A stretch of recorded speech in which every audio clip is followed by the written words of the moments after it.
My name is Richard Arenas. I'm a surgical oncologist at Baystate Medical Center.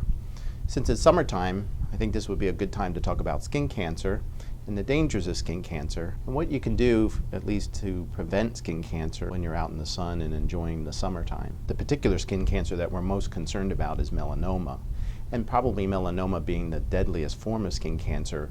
What's concerning is the fact that if you look at the 20 and 30 age group, the number one cause of cancer-related deaths in that age group, 20 and 30-year-olds, is actually melanoma. So there are important steps, I think, that can help all of us to reduce the chance of skin cancer. I think foremost is that I think we have to be careful about spending too much time in the sun.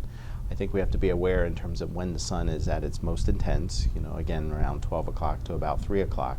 Wearing a hat and such, it's really important, I think, to cover those areas that are going to get maximal exposure. The use of sunblock is very important, and I think there are so many products out there, and again, finding something with an SPF of about 50 or greater I think is very helpful. I think it's also important that we at least practice preventive care, and I think it's good to be aware of our skin, and if we see any skin lesions that are changing or evolving, make sure to bring it up to our primary care provider. And when you go see your primary care provider for your checkup, don't be afraid to ask for a skin evaluation, so at least someone is looking at your skin.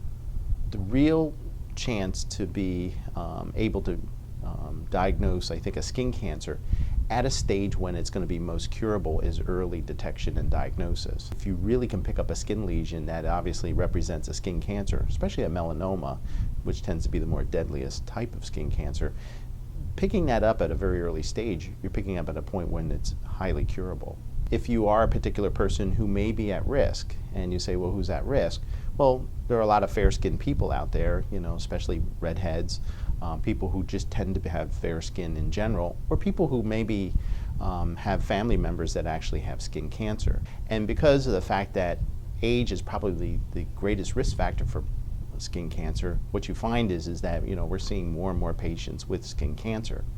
That being said, I think that because the way we tend to expose ourselves in the sun, I think because of behavioral changes and because of certain practices which we consider unsafe, like tanning salons, those type of situations I think also increase the risk of skin cancer.